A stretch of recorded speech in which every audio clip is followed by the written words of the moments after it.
ঘর চল, কোন ওষুধ দোকান থেকে ওষুধ নিয়ে নিব। এই ডাক্তারের মতলব ভালো নয়, ভাগ্যিস আলিয়ম, নাহলে কি না কি করে দিত।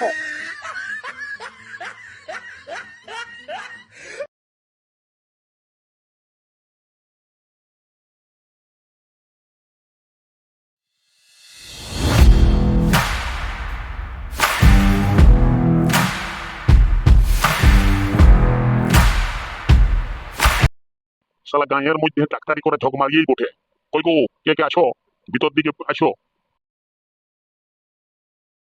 এই সাধু চদু, আমার লাইন বটে।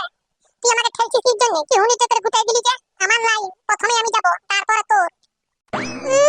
ঘুমড়া, বিয়া করে না, শেষ জীবনটা তো সাধুগিরি করছে। ছাড় ছাড় ছাড়, আমার লাইন বটে, আমার যেতে দে। এগো আমার লাইন বটে গো, আমি আগেই এসেছি। ওই পান দোকানে একটা গুটকা আনতে গিয়েছিলাম। আজ মনে হয় ভালো ইনকাম হবে। দমে ভিড় হয়েছে মনে হয়, বাইরে দমে হাল্লা হয়েছে যে। বলছি তোমাদেরকে বলছি, বেশি ঠেলাঠেলি করো না, ধীরে ধীরে আসো। বর্ষাকাল তো, হড়বড় করে ঢুকতে যাবে, স্লিপ করে পড়ে যাবে। একে একে আসো, আমি এখন আছি তো রাত 12টা পর্যন্ত। কি হয়েছে তোমার? আমি রাতে থেকে অনেকবার বান গেলাম ডাক্তার বাবু, হাত শুকাতে পারছি না। বাঁধের ঘাট শুধু যাচ্ছি আর আসছি, যাচ্ছি আর আসছি। নুনার বাবা বলল যে হলো তো ডাক্তার কাছে একবার দেখাই নিয়ে আয়, ওই জন্যই আইলাম। ওহো, আচ্ছা আচ্ছা। রাতে কি খাইছিলে?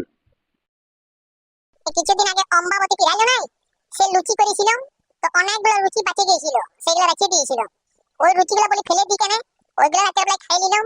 আর কিছু আম পাকা ছিল, আর কি করলাম, ও ডিমের ঝোল করেছিলাম, সবকে সানিয়ে সিনে খাইয়ে নিলাম। আর খাওয়ার আধ ঘন্টা পরেই ডাক্তারবাবু বান যাই যাই আর অস্থির হয়ে গেলাম। ও বাকি লুচিগুলো খাই নিয়েছো? বটে বটে, পেট বটে বাপ। তোমার পেট লয় গো, তোমার খেত। ঠিক আছে, বেডের উপর শো, একবার দেখি। এ ডাক্তার, এই বেডে কি জন্য শুবে? আমি ওই জন্য তোকে বললাম, এগো এ দাঁড়া দাঁড়া, আমি আসছি, তারপরে আমার সাথে ঢুকবি ডাক্তারের কাছে। এই হেকলায় পটপটায় ঢুকে গেল। লে এবার বেডটাতে শু। কি বাবা, তুমি তো বললে জাফরাকে কালকে কাটা করব। আমি মনে করলাম কাটা করবে তো কামিং কামিং যাকে ধান হইবে, আসতে দেরি হবে কইতে আমি তাড়াতাড়ি চলে আইলাম। চল চল ঘর চল, কোন ওষুধ দোকান থেকে ওষুধ নিয়ে নিব। এই ডাক্তারের মতলব ভালো নয়, ভাগ্যিস আইলাম, নাহলে কি না কি করে দিত। কি তোমরা উল্টাপাল্টা বলছো? ডাক্তার কি আমি কোনো বুঝি নাই নাকি? তুমি কি জন্য আমার বউটাকে একলা পাইয়ে বেডটাতে শুতে বলছিলে? ওহে, তোমার যদি অতই বুদ্ধি থাকতো তাহলে তুমি খেতে হাল পাইতে নাই। তোমার বউকে আমি কোনো খারাপ উদ্দেশ্যে পেটটা তো শুতে বলি নাই। ওর পেটটা একটু চেক করতাম যে কোন ধারে কি ব্যথা করছে না করছে, পায়খানা হচ্ছে। বিনা চেক করে আমি ওকে ওষুধ দিয়ে দেবো? যাও যাও যাও, তোমার ঘর যাও, তোমাদের কোনো ওষুধপত্র নাই, আমি দেখবো না তোমাদের। কি বাবা, তুমি আচ্ছা কথা বলছো ডাক্তার। ও আসলে চাষিবাসী মানুষ, কোনো বুঝে নাই, ওই জন্যই বললো। তোমার যা চেক করা তুমি করো। এগো এই, তুমি একটু বাইরে যাও না। না না, তোকে আমি একলা ছেড়ে চলে যাব? এই ডাক্তার তো বিয়া করে নাই, তুই জানিস। আর তোকে আমি একলা ছেড়ে দিয়ে চলে যাব? যদি কোনো চেক করার থাকে ডাক্তারে, তো আমার সামনেই চেক করুক, আর না হলে আমি দাঁড়াই থাকবো। ডাক্তার বাবু বাইরে যাবেন নাই, আপনি আমাকে যা চেক করার করুন ওর সামনে, আর ওষুধ লিখে দেন, ওষুধ দোকান থেকে আমি ওষুধ কিনে নেবো। তোমাদের আমি কোনো ট্রিটমেন্টই করবো নাই, তোমরা আমার চেম্বার থেকে বেরিয়ে যাও একদম। হ্যাঁ চ চ, ঘর চ, ভারী ডাক্তার হয়েছে।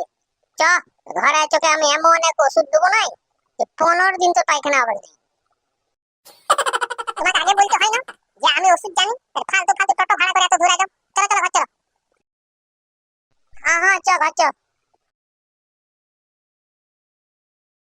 হ্যালো বন্ধুরা, ভিডিওটা কেমন হয়েছে? যদি ভালো হয়ে থাকে তাহলে চ্যানেলটাকে সাবস্ক্রাইব করে আমাদের সাথে থাকুন।